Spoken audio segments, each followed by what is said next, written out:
et bienvenue dans mon atelier. Je m'appelle Céline et je suis créatrice et professeure de tricot pour ma marque Mademoiselle Pétronille.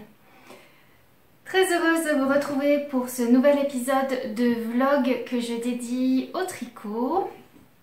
Et pour ce mois de février, je vais vous proposer un petit épisode, un petit podcast concernant mes dernières créations. J'aurai 2 tricots terminés à vous présenter et deux en cours. Voilà, 2 projets en cours également. Et je vais également profiter de cet épisode pour vous parler, pour faire un petit peu de blabla autour de l'événement que j'organise concernant les 4 ans de ma marque Mademoiselle Pétronille tout au long du mois de février.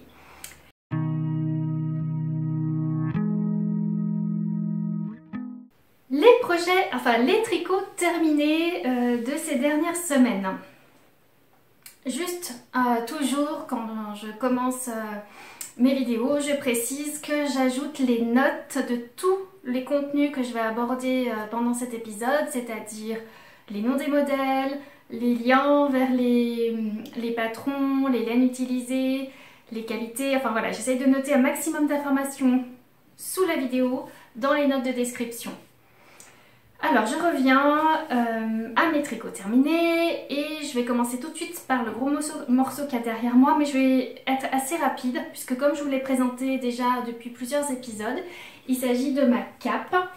Je lui ai donné un petit nom à cette cape, je l'ai prénommée Pierrette, tout simplement parce que voilà, je vous avais expliqué que j'avais eu l'idée de ce design en souvenir d'une cape que m'avait cousue ma grand-mère paternelle quand j'étais assez petite, je crois que j'avais 5-6 ans. Et ma grand-mère maternelle étant italienne, elle s'appelait Pietrina. Et Pietrina, quand on le traduit, ça veut dire Pierrette. Donc voilà, tout simplement, c'est un petit clin d'œil à ma grand-mère. Et comme j'aime bien donner un prénom féminin à mes modèles, et particulièrement aux femmes célèbres du début du XXe siècle, ma grand-mère est pour moi une femme célèbre et comme elle est née au début du XXe siècle, voilà, je lui fais ce petit clin d'œil avec ma cape que je viens de terminer, qui vient de tomber de mes aiguilles. Donc simplement vous faire 2-3 éléments de précision sur par rapport à ce que je vous ai dit les derniers épisodes. Les finitions, donc j'ai terminé le col que j'ai fait assez simple. C'est-à-dire que j'ai repris simplement le même type de bord-côte que j'avais utilisé pour ma pente de boutonnage. Comme vous pouvez le voir, il resserre bien sur le col, sur le cou, mais ça c'était vraiment ce que je vous avais expliqué, quelque chose d'important pour pouvoir permettre le maintien de la cape sur les épaules.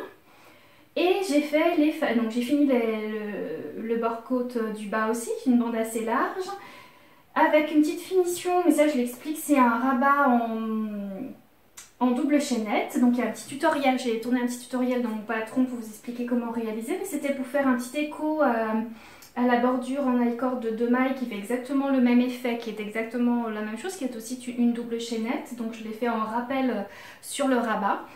Et voilà, mes fentes de bras sont terminées.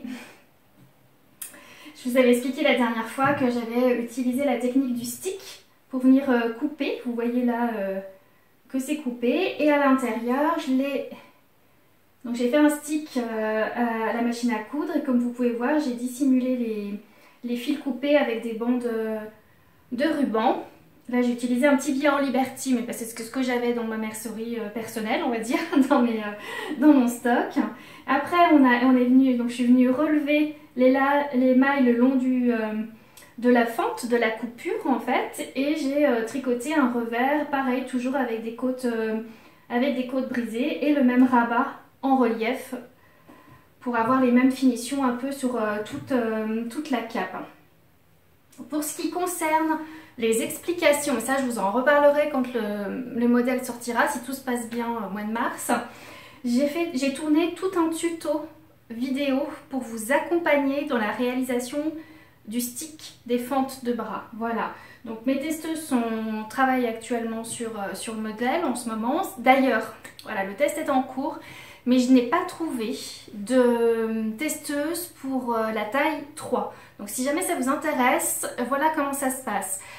La mesure que je donne, c'est une mesure qui ne correspond pas au tour de poitrine, donc il faut faire très attention. C'est une mesure, donc c'est un 131 cm, c'est ce que j'appelle le tour d'épaule. Le tour d'épaule, vous allez venir prendre le début de votre mesure sur le devant, là au bout de l'épaule en fait. Vous passez devant, au-dessus de votre poitrine, vous rejoignez l'autre épaule, vous faites pareil, vous tournez autour du dos au même niveau et vous revenez ici. Et ça va vous donner ce que j'appelle votre tour d'épaule.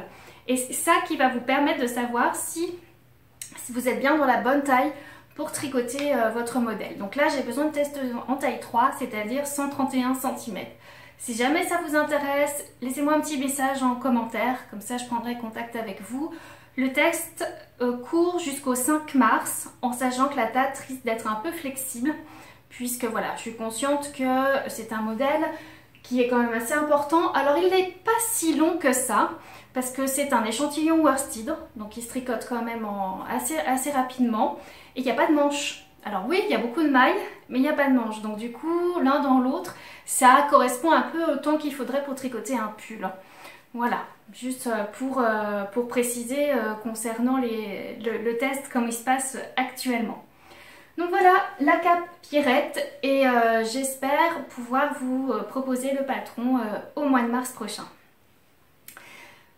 Mais alors, mon autre tricot terminé, vous l'avez également vu pour certaines, j'en avais parlé il y a quelques temps, surtout cet été quand j'avais commencé à travailler dessus, mais vous les avez également vus souvent sur Instagram. Il s'agit de mes premiers designs de chaussettes.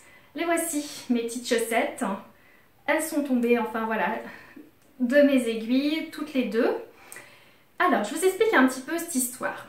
Ça fait déjà 1 an que je songe à écrire et à dessiner des chaussettes au tricot.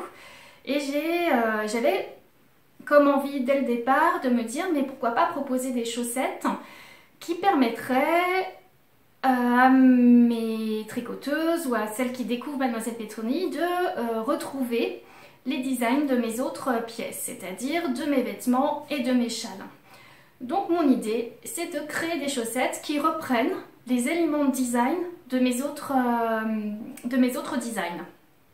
Et c'est le cas de ces chaussettes-là. Ces chaussettes-là, je les ai appelées donc les Sarah Socks parce que j'ai repris le motif. Je vais essayer de vous le montrer, c'est pas évident. Voilà. Le motif de dentelle en éventail que j'ai utilisé pour réaliser mon snood Sarah il y a maintenant un certain temps, puisque c'est un patron que j'ai sorti au tout début de la première année de design, donc c'était en 2017, fin 2017.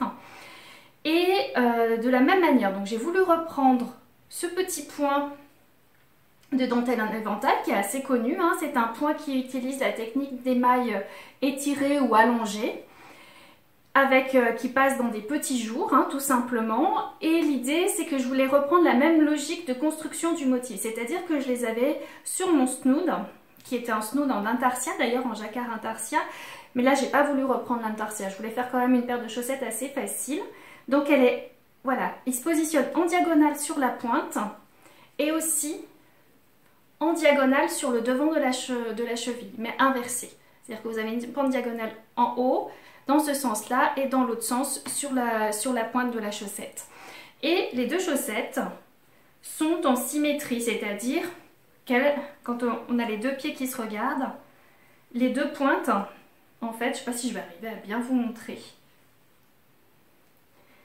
et ben, elles sont inversées, c'est-à-dire que vous avez la diagonale qui va tirer là et la diagonale qui va tirer là pour l'autre pointe. Les motifs se placent uniquement sur le dessus de pied et sur le devant de la cheville. Voilà, elles sont unicolores. Je propose un patron qui débute par la pointe avec un montage à la turque. Pour ce modèle-là, j'ai souhaité vous proposer un talon à rang raccourci et terminé par un petit bord-côte en côte semi-torse avec un rabat élastique. Voilà un petit peu les éléments de design de ces chaussettes. Elles sont également en test en ce moment. Et c'est c'est un peu une nouvelle aventure pour moi parce que c'est vrai que c'est pas évident. Voilà, maintenant je me sens plus à l'aise pour designer des châles ou des vêtements, mais pour moi c'est inédit d'écrire des instructions pour des patrons de chaussettes. Donc j'espère que ça va fonctionner et que mes testeuses pourront confirmer voilà, la clarté de mes explications. Je croise un peu les doigts. Juste, je vous ai pas dit, j'ai tricoté ces chaussettes dans un fil que j'avais acheté chez Squirrel's Yarn, qui est un fil qui ne contient pas de nylon. Mais toutefois, moi j'ai fait l'essai de vouloir le faire dans ce fil-là, parce que je pense que c'est un fil qui est résistant. Il s'agit de sa base Bamboo Fingering, qui est composée à... Alors je vais vous montrer l'étiquette, hein, voilà. Qui est composée à 80% de BFL Superwash et à 20% de bambou. Le bambou ayant pour particularité d'avoir un peu les mêmes qualités de résistance que le nylon. Voilà, ça va compenser un peu. Et j'ai fait exprès, j'ai fait le choix de faire un échantillon très serré de mailles. Donc moi je les ai tricotées en 2,25 celle-ci. Mais je ne sais plus l'échantillon lequel il est, mais il est quand même un peu plus serré que ce qu'on trouve habituellement sur un échantillon de chaussettes. La couleur c'est Cueillir la figue, qui est un très joli gris un peu violacé. Alors là c'est pas évident, surtout avec la lumière qu'on a aujourd'hui, pour vous montrer les couleurs de la chaussette. Je vais vous le passer sur le bloqueur pour vous montrer un peu le rendu de la dentelle quand elle est bien, voilà, quand elle est bien positionnée, ce que ça fait. Voilà pour les Sarah Socks. Et alors, il se trouve que ce n'est pas mon premier design de chaussettes en vrai, puisqu'il y a un an, j'avais terminé un premier design, mais j'ai mis un peu de temps pour rédiger le patron. Il fallait vraiment que je me décide à passer à l'écriture. Il s'agit de ma paire de chaussettes que j'ai terminée donc il y a un petit moment maintenant, qui s'appelle les Arletty Socks, puisque elle renvoie à mon patron, un de mes tout premiers patrons également, qui est le châle Arletty. Et on retrouve les mêmes codes de design dans les chaussettes aussi, donc notamment le petit point andalou sur le dessus de la chaussette, et puis les fameux motifs en guirlande bicolore, pareil avec un travail de mailles allongées. Et alors vous voyez c'est des petites chaussettes basses, elles sont un petit peu soquettes celles-ci, et là j'ai voulu travailler le haut de la tige un peu différemment. Donc vous avez bien une première partie de bord-côte 1-1 assez élastique, sur lequel on va venir replier des côtes qui sont en fait des côtes un peu plus souples, que j'utilise notamment dans le châle Arletty, et qui sont des côtes du pêcheur. Voilà, qui sont rien d'autre qu'une façon de faire des fausses côtes anglaises, tout simplement. Et là, pour ce patron-là, vous verrez, pour ce modèle, j'ai mis en place plutôt un talon plat renforcé. Voilà. Pareil, ce modèle-là se tricote en commençant par la pointe et en montant ensuite sur la tige. Mais là, pour l'instant, le patron n'est pas rédigé. Je pense que si tout se passe bien et que je suis bien motivée, que je vois si ça se passe, voilà, si ça s'est bien passé pour les Sarah Socks, le test, je pourrais rédiger les instructions assez rapidement des Arletty Socks, et qu'elles devraient sortir, je pense, au début de l'été. On va essayer de se convaincre de ça. Voilà, mes deux premiers designs de chaussettes. C'en est tout des projets, enfin des tricots terminés pour cette fois-ci. Et ben on va passer au projet en cours.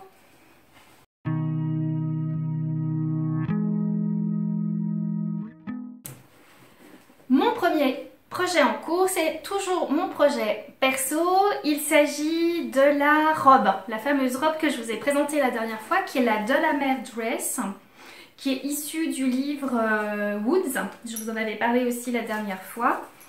Et bien j'ai bien avancé, je suis contente, puisque j'ai terminé le corps de la robe. Je vais vous montrer ça. Enfin, je vais essayer je vais peut-être me lever, je ne sais pas si je vais arriver à tout vous montrer en fait. Je pense que je n'ai pas le recul nécessaire. Mais voilà, j'ai terminé tout le corps de la robe, j'ai commencé la première manche. Je suis assez contente parce que en fait c'est allé vite. Je passe vraiment pas beaucoup de temps hein, sur mes tricots perso. En général je les réserve pour les tricoter uniquement le week-end. Je travaille sur mes designs le reste de la semaine, mais je me réserve toujours un temps de tricot perso le week-end. Donc là pour l'instant je les ai vraiment tricotés que le samedi et le dimanche, c'est la robe. Et en fait je pense que ça vient du fait que c'est un échantillon d'écart. Je le tricote quand même en aiguille 4.5, donc en 4.5 mm, ce qui est quand même assez gros, donc ça file assez vite. Et le fait que ce soit des côtes brisées, et ben je sais pas, il y a un rythme qui fait que c'est un peu moins ennuyeux qu'une grande mère de Jersey. Enfin pour moi, j'ai cette impression là, c'est que c'est un peu plus, voilà, ça rythme un petit peu plus le tricot. Et comme je vous l'avais dit aussi la dernière fois, j'avais envie de terminer le bas de la robe avec une bande un peu plus fantaisie et m'amuser sur... oh pardon, je mange de la laine, c'est pas très agréable. Et je voulais un petit peu plus donc m'amuser avec un dessin sur le bas de la robe, ce que j'ai fait. J'ai fait le choix de terminer avec une bande de côte fantaisie et pour cela j'ai fouillé dans mes dictionnaires de points de tricot et je me suis plutôt orientée vers des côtes torsadées qui est plutôt inspiré des modèles donc, de tricot japonais, et j'ai trouvé mon bonheur dans le fameux dictionnaire de Ito Mishida, oui c'est ça, avec 260 motifs inédits au tricot et la petite frise que j'ai choisie, c'est celle-ci. C'est la frise 215, mais comme elle est tricotée, présentée ici, tricotée du bas vers le haut, bah moi forcément, comme je suis en top down pour tricoter cette robe, bah forcément le motif il est inversé. Mais ce qui me dérange pas du tout, c'est voilà, hein, on le voit ici, je trouve que ça fonctionne bien que ça fait un petit peu comme des cloches en fait, des petites clochettes qui terminent la robe. Je suis très contente. J'attends vivement de la bloquer la robe pour voir un petit peu ce que ça va donner le rendu au final.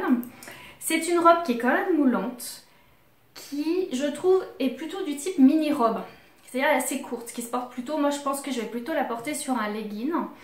Et je l'ai quand même allongée, c'est-à-dire que moi j'ai tricoté jusqu'à la dimension qu'il disait et j'ai rajouté à peu près 5 cm avec justement cette petite bordure de côte fantaisie. Voilà.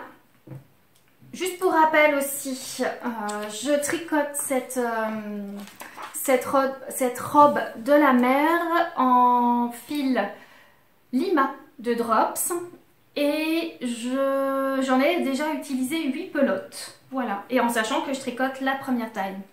Je suis hyper contente parce que c'est un stock de laine que j'avais depuis très longtemps et alors là je pense qu'il va pratiquement, s'il me reste 2 pelotes sur ce stock là, je serai ravie et ça m'aura permis de bien vider mon stash et en plus en tricotant quelque chose qui me faisait envie depuis super longtemps.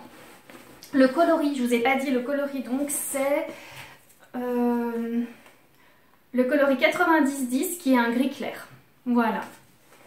Pour la robe de la mer dress qui est mon petit tricot du week-end. Mon autre encours qui lui est un encours, c'est un nouveau design en fait, voilà, c'est un projet de gilet que je fais en collaboration avec Derero Natura. Donc Derero Natura m'a offert la laine pour réaliser ce design.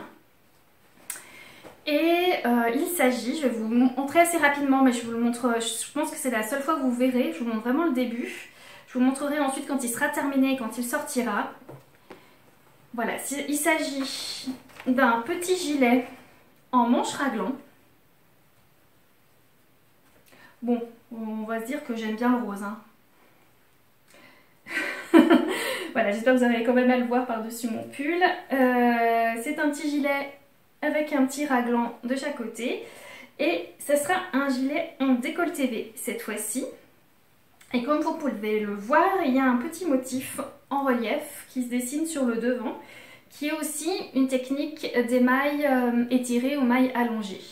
Voilà, c'est un petit peu mon truc du moment, mon dada du moment. On ne s'est pas fait exprès, hein, je trouve que c'est une coïncidence, mais c'est une technique de point que j'aime bien utiliser depuis le début que je design. Hein. Je vous le retrouvais en effet, comme je vous ai dit, dans mon châle Arletty, dans mon Snoot Sarah.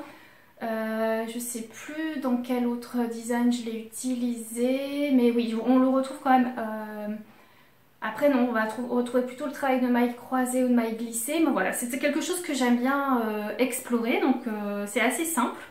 Ça se veut, je veux vraiment que ce soit un modèle facile. Il y a plusieurs d'entre vous m'ont proposé quels étaient mes modèles parmi mon catalogue de design qui pouvaient s'adresser aux débutantes. C'est vrai qu'il faut plutôt aller dans mes premiers designs de col ou de châle pour pouvoir travailler des modèles pour débutants, en sachant qu'après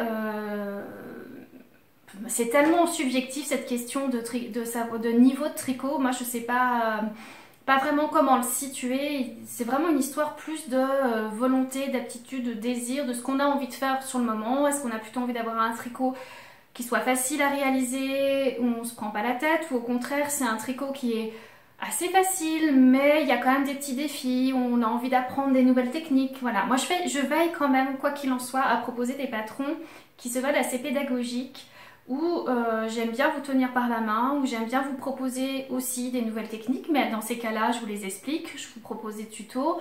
Voilà, c'est très très difficile de savoir si le niveau de... Comment mesurer un niveau de tricot. Franchement, je ne saurais pas. Pour moi, un débutant, c'est celui qui sait simplement monter des mailles, faire une maille en droit, une maille en vert, qui a une petite notion de comment on fait des augmentations ou des diminutions, mais voilà, mais ça pour moi ça c'est un vrai débutant. Quand vous savez déjà faire ça, vous n'êtes plus débutant, c'est-à-dire que vous êtes déjà en mesure de tricoter plein de choses, d'explorer plein de nouvelles choses. Ça dépend vraiment de votre confiance en vous et de votre motivation. Donc voilà pour mon petit gilet que je voudrais, donc ça va être un gilet qui va être assez court, en manche 3/4, parce que l'idée c'est de le proposer pour le début du printemps. Il est tricoté, alors ça c'est important, il faut que je vous dise, donc c'est le fil Albertine de Dererum Natura, qui est leur fil le plus fin, en calibre fingering.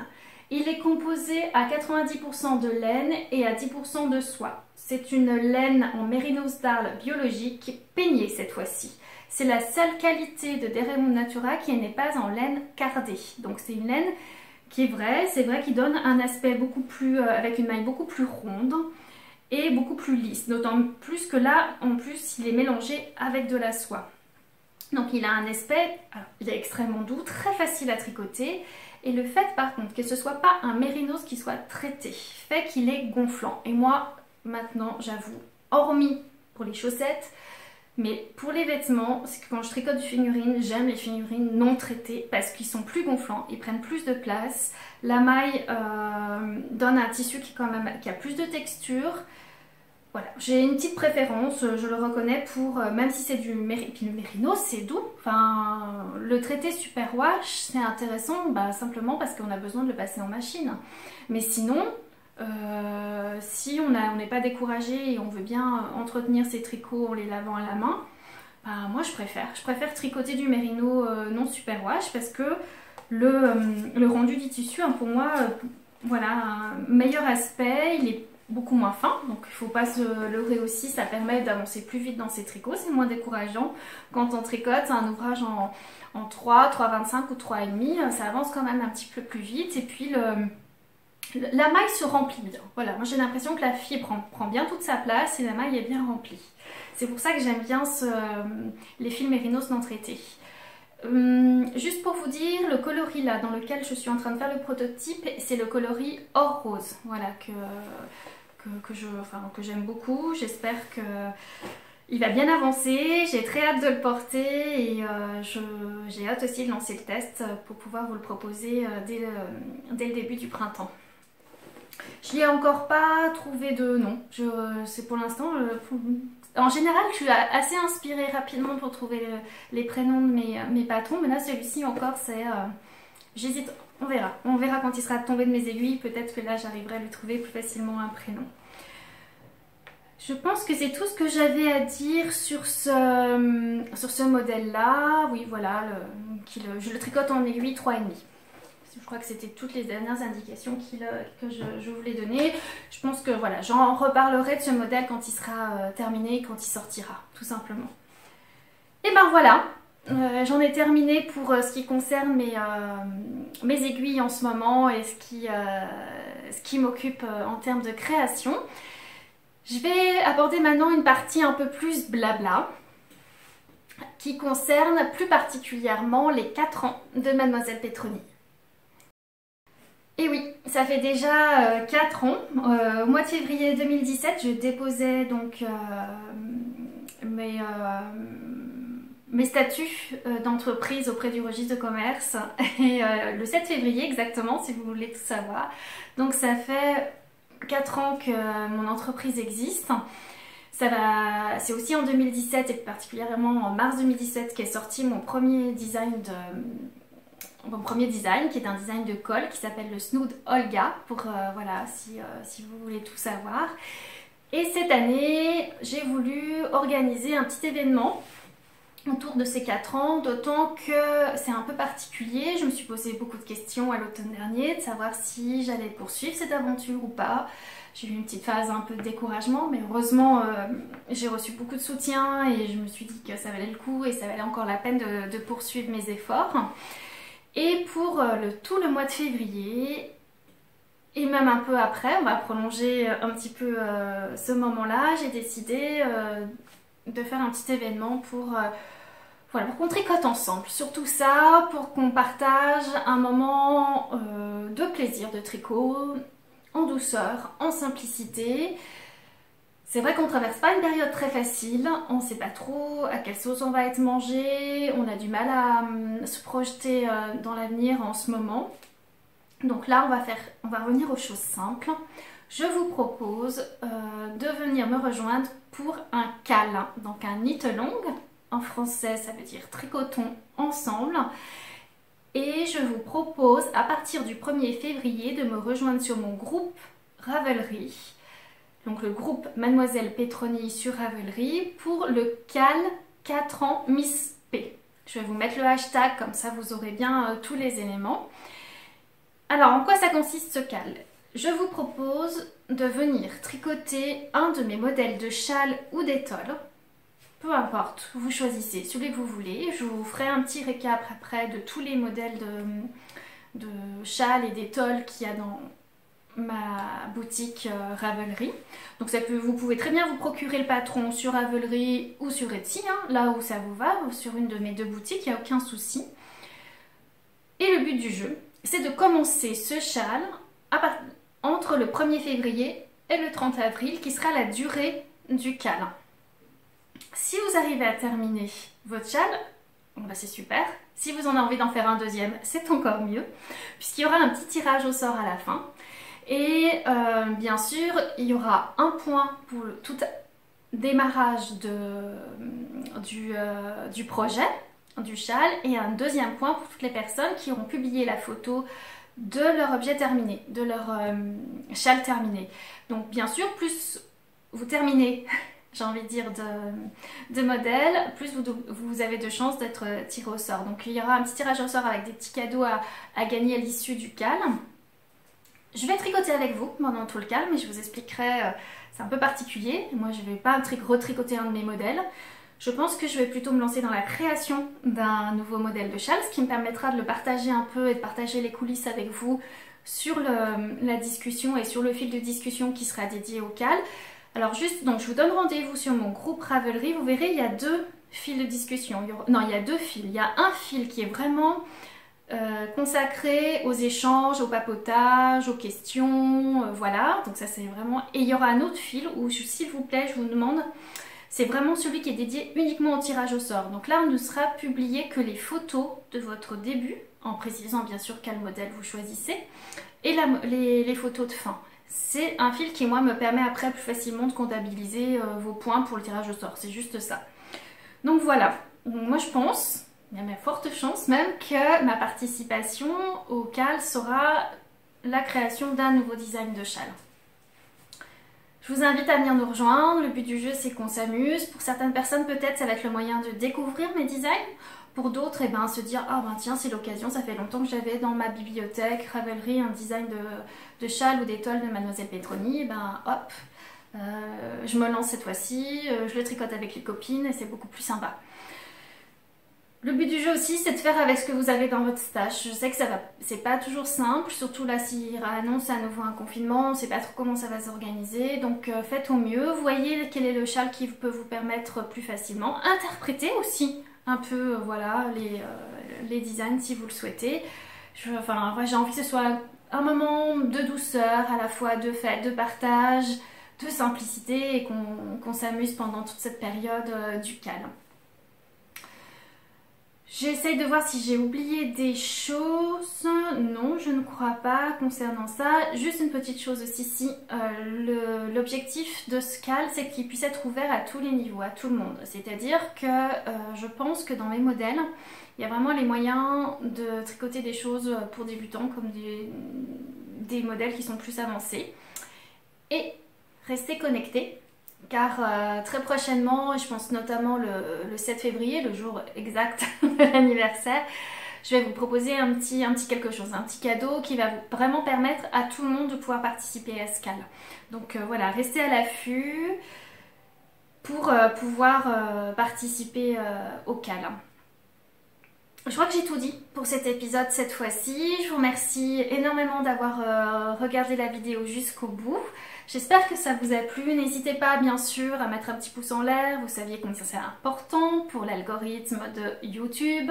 Quand plus on a de commentaires, plus on a de likes, plus ça nous permet à d'autres personnes de découvrir la vidéo. Bien sûr, laissez-moi des commentaires, j'essaye vraiment, je pense que je lis tout le monde, enfin c'est sûr, je lis tous vos commentaires et j'essaye vraiment de répondre à tout le monde. Si je ne le fais pas, c'est que c'est un oubli, c'est pas du tout, vraiment, pour moi c'est important, ces échanges-là, c'est aussi pour ça que je fais cette vidéo. Donc n'hésitez surtout pas à laisser des commentaires et partagez autour de vous si certaines personnes ne connaissent pas et que vous pensez qu'elles pourraient y trouver... voilà, de l'intérêt à regarder ces vidéos. N'hésitez surtout pas à partager ça autour de vous.